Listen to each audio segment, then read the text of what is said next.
ఒక భారతీయుడు వేల కిలోమీటర్ల దూరంలో ఉన్న పోలాండ్ దేశ ప్రజలకి దైవ సమానుడిగా ఎలా అయ్యాడు? ఆ దేశ ప్రజలు రాజా దిగ్విజయ్ సింగ్ పేరును తారక మంత్రంలా స్మరించేందుకు గల కారణమేమిటి? అలాగే మన భారతీయులు మరిచిన ఒక గొప్ప మానవతావాది అయిన మహారాజా జాన్ సాహెబ్ దిగ్విజయ్ సింగ్ విశ్వమానవ సౌభ్రాతత్వం అంటే ఏమిటో ప్రపంచ మానవాళికి ఏ విధంగా నేర్పించాలనే విషయాన్ని ఈ వీడియోలో మీకు వివరించే ప్రయత్నం చేస్తాను. మహారాజా దిగ్విజయ్ సింగ్ సెప్టెంబర్ 18, 1895న జన్మించారు. ఆయన సౌరాష్ట్రలోని రాజ్కోట్లో రాజ్ కుమార్ కాలేజీలో, తర్వాత బ్రిటన్లోని లండన్ నగరంలో గల మాల్బెన్ కాలేజ్ అండ్ యూనివర్సిటీలో చదువుకున్నారు. తన మేనమామైన అప్పటి ప్రఖ్యాత క్రికెటర్ అయిన రంజిత్ సింగ్ జడేజా దిగ్విజయ్ సింగ్ ని దత్తత తీసుకున్నారు. దిగ్విజయ్ సింగ్ విద్యాభ్యాసాన్ని పూర్తి చేసుకున్న తర్వాత 1919లో బ్రిటిష్ సైన్యంలో చేరాడు. 1920లో ఈజిప్టియన్ ఎక్స్పోర్టేషనరీ ఫోర్స్ లో చేరారు. 1921 నాటికి లెఫ్టినెంట్ గా పదోన్నతి పొందారు. 1929లో కెప్టెన్ గా ఉన్నత పదవిని అధిరోహించి 1931లో ఆయన పదవీ విరమణ చేశారు. ఇలా దిగ్విజయ్ సింగ్ సైనిక వృత్తిలో కొంతకాలం కొనసాగిన తరువాత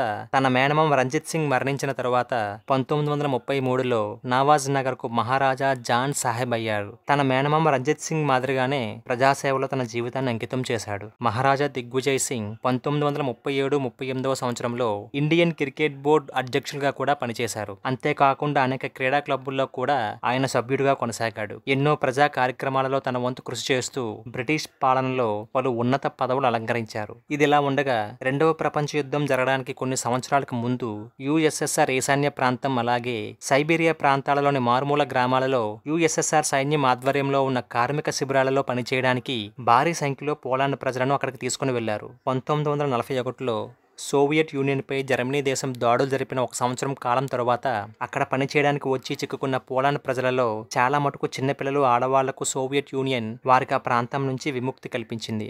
ఆ సమయంలో కొన్ని వేల మంది పోలాండ్ వాసులు సైబీరియా ప్రాంతం నుంచి తమను తాము రక్షించుకోవడానికి ప్రపంచం నలుమూలలకి వలస వెళ్లడం ప్రారంభించారు. వారిలో కొంతమంది ఒక నౌకలో తమకు ఆశ్రయం ఇచ్చే దేశం ఏదైనా ఉందా అంటూ సముద్రయానం చేస్తూ కొన్ని వందల కిలోమీటర్ల దూరం ప్రయాణం చేశారు. చలి, ఆకలి, పోషకాహార లోపం మరియు డిహైడ్రేషన్ కారణంగా వారిలో ఎంతో మంది మరణించారు. ఎన్నో కుటుంబాలు ఒంటరిగా మిగిలిపోయాయి. అలా వారు సముద్రయానం చేస్తూ ఎన్నో దేశాలను ఆశ్రయం కోసం ప్రాధేయపడ్డారు. కానీ వారికి సహాయం చేయడానికి ఏ దేశమూ ముందుకు రాలేదు.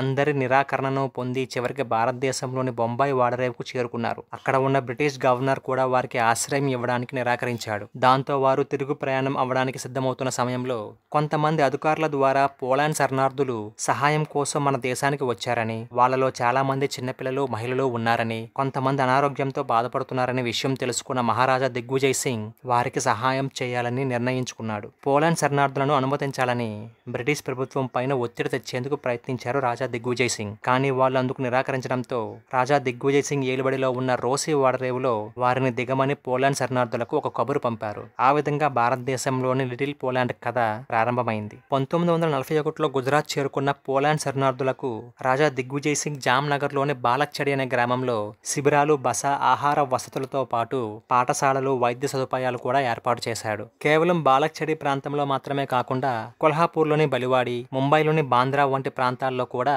పోలాండ్ శరణార్థులకు వసతి కల్పించారు. వారి పిల్లలు పోలిష్ భాషలో విద్యను అభ్యసించేలా వారి కోసం ప్రత్యేకమైన పాఠశాలలను కూడా ఏర్పాటు చేశారు. పోలాండ్ ప్రజల సంస్కృతి, సాంప్రదాయాలను సజీవంగా ఉంచడానికి రాజా దిగ్విజయ్ సింగ్ ఎంతో కృషి చేశారు. ఆ పోలాండ్ పిల్లలు రాజా దిగ్విజయ్ సింగ్ ని మా బాపు అని పిలిచేవారంటే వారిని ఎంతలా ఆదరించేవాడో మనకు అర్థమవుతుంది. వీళ్ళందరూ రెండో ప్రపంచ యుద్ధం ముగిసే వరకు జామ్ నగర్ లో 9 సంవత్సరాల పాటు కాలం గడిపారు. వారి యావత్ అవసరాలను, కష్టాలను స్వయంగా రాజా దిగ్విజయ్ సింగే పర్యవేక్షించి సహాయాన్ని అందించేవారు. రెండవ ప్రపంచ యుద్ధం ముగిసిన తరువాత బ్రిటన్ దేశం పోలాండ్ ప్రభుత్వాన్ని గుర్తించిన తరువాత భారతదేశంలో శరణార్థులుగా గడుపుతున్న పోలాండ్ ప్రజలను తిరిగి వారి సొంత దేశానికి వెళ్లాలని ఆ దేశ ప్రభుత్వం కోరింది. అలా వారు యూకే, యుఎస్, ఆస్ట్రేలియా మరియు మరికొన్ని ఇతర దేశాల నుంచి వారి స్వస్థలమైన పోలాండ్ కు తిరిగి వెళ్లారు. వేల మంది ప్రజలకు ఆశ్రయం ఇచ్చి వారిని సొంత వారిలా చూసుకుని తిరుగు ప్రయాణం అయ్యేటప్పుడు దగ్గరుండి వీడ్కోలు పలికిన రాజా దిగ్విజయ్ సింగ్ ని నేటికి పోలాండ్ వాసులు వారి మనసుల్లో సుస్థిరంగా భద్రపరుచుకున్నారు. మహారాజా జాన్ సాహెబ్ దిగ్విజయ్ సింగ్ నిస్వార్థ కృషికి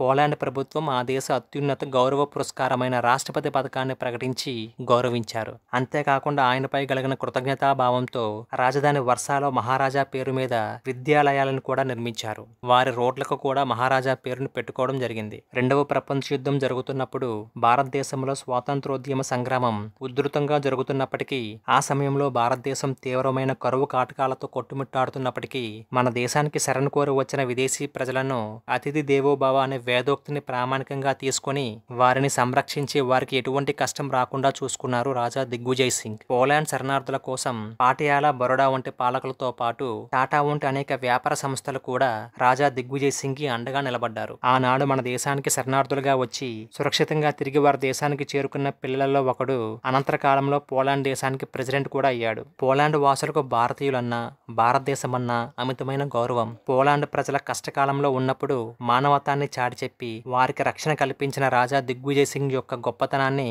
భారతీయులు మరిచినా ఎక్కడో విదేశాల్లో ఉన్న పోలాండ్ ప్రజలు గుర్తించి వారి చరిత్ర పుస్తకాల్లో రాజా దిగ్విజయ్ సింగ్ యొక్క చరిత్రను వారి పిల్లలకు బోధిస్తున్నారు. ధర్మరక్షణ కోసం పోరాటం చేస్తున్న హిందుత్వ న్యూస్ ఛానల్ని ఆదరించండి. వీలైనంత ఎక్కువ మందికి ఈ సమాచారం చేరేలాగా షేర్ చేయండి.